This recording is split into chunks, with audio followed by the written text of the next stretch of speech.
ரவின்னு ஒரு வாலிபர் வாழ்ந்துக்கிட்டு வந்தாராம். அவரோட ஊர் செட்டிநாடு. அவர் ரொம்ப ஏழ்மையில் தான் வளர்ந்து பிறந்தவர். அவங்க அப்பா அம்மா அவ்வளோ வசதியானவங்க இல்லை. தினசரி கூலி வேலைக்கு போனால் தான் அவங்களோட வாழ்க்கை ஓடிட்டுருக்கும். ரவி ஒரு பட்டப்படிப்பு படிச்சுட்டு வேலை தேடிக்கிட்டு இருக்கிற ஒரு பையன். அவன் எப்பயுமே சரி, என்ன ஒரு நிலை வந்தாலுமே அவனோட நேர்மையும் ஒழுக்கத்தையும் பெரியவங்களை மதிக்கிற அந்த ஒரு திறனையும் என்றைக்குமே கைவிட்டதில்லை. எதாக இருந்தாலும் சரி, அதை நேர்மையாக பண்ணணும், ஒழுக்கமாக நடந்துக்கணும், பெரியவங்களுக்கு மரியாதை கொடுக்கணும். இது மாதிரி தான் ரவி வாழ்ந்துக்கிட்டு வந்தான்.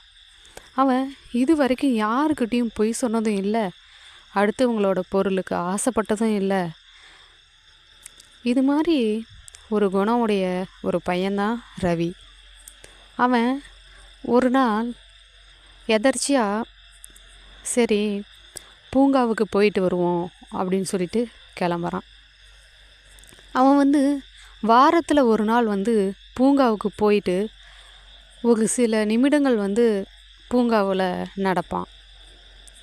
அப்படி நடக்கிறது மூலமாக, தனிமையாக அந்த பூங்காவை சுற்றி வர்றது மூலமாக அவனுக்கு ஒரு மன நிம்மதி, ஒரு மன சந்தோஷம். அதுக்காகவே வாரத்தில் ஒரு நாள் அவன் பூங்கா போவான். அப்படி தான் அன்னைக்கும் பூங்கா போயிருந்தான். அப்போ பூங்காவில் நடந்துக்கிட்டு இருக்கும்போது கீழே ஒரு பர்ஸு கிடக்குது. அந்த பர்ஸை அவன் பார்க்குறான். இருந்தாலும் அதை அவன் எடுக்க மறுக்கிறான். ஏன்னா வேற ஒருத்தங்க தொலைச்சிட்டு போயிருப்பாங்க, அதை நம்ம எடுக்கக்கூடாது அப்படின்னு சொல்லிட்டு அதை கடந்து போயிடுறான். அதுக்கப்புறம் ஒரு சில நிமிடங்கள் அங்கேயே அந்த பூங்காவில் நடந்து சில நிமிஷம் வரான். அதுக்கப்புறமும் பார்த்தா அந்த பர்ஸை யாருமே எடுக்கலை. யாரும் அதை தேடிக்கிட்டு வர மாதிரியும் தெரியல. அப்புறம் அந்த பர்ஸை கையில் எடுத்து ஓப்பன் பண்ணி பார்க்கும்போது அதில் அவங்களோட ஐடி கார்டு இருக்குது. அந்த ஐடி கார்டில் ஒரு பொண்ணோட நேமும் ஒரு பொண்ணோட ஃபோட்டோவும் அதில் மென்ஷன் இருக்குது.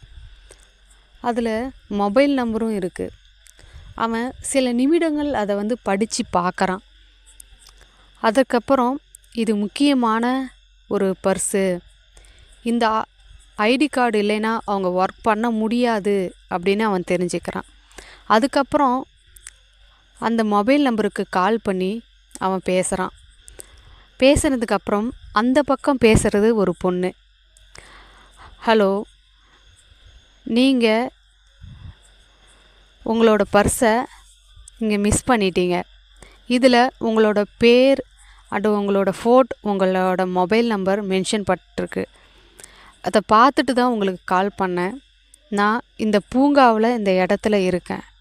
நீங்கள் வந்தீங்களா உங்களோட பர்ஸை வாங்கிக்கலாம் அப்படின்னு சொல்லிட்டு அந்த பொண்ணுக்கிட்ட சொல்கிறான். அந்த பொண்ணும் அதிர்ச்சியில், ஆமாங்க, அது என்னோடய பர்ஸு தான், நீங்களே பத்திரமா வச்சுருங்க.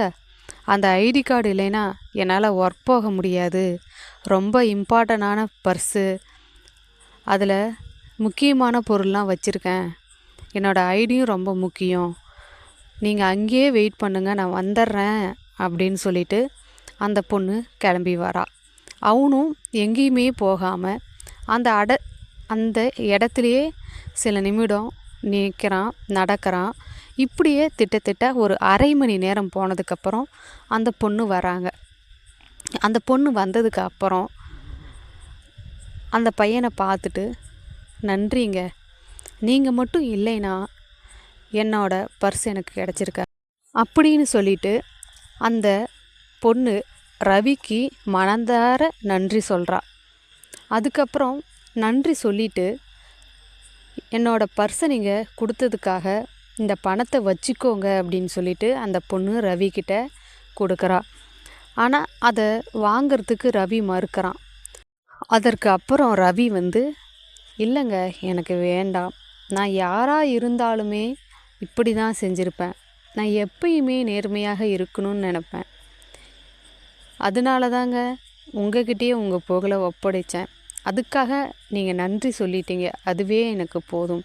உங்ககிட்ட இருந்து வேறு எதுவுமே எனக்கு வேணாங்க அப்படின்னு ரவி அந்த பொண்ணுக்கிட்ட சொல்கிறான். அதை கேட்ட உடனே அந்த பொண்ணு திகைச்சி போய் ஒரு புன்னகையோட ரவியை பார்க்குறா. சரிங்க ரவி, நீங்கள் பணத்தை தான் வேணான்னு சொல்லிட்டீங்க. என் கூட இனி ஒரு நல்ல நண்பனாக நீங்கள் இருப்பீங்களா அப்படின்னு சொல்லிட்டு அந்த பொண்ணு கேட்குறா.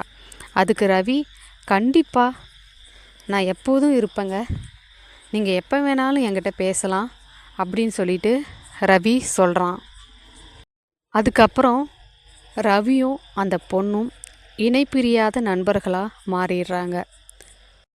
அதில் இருந்து இருவருமே ஒரு நல்ல நண்பர்களாக வாழ்ந்துக்கிட்டு வராங்க.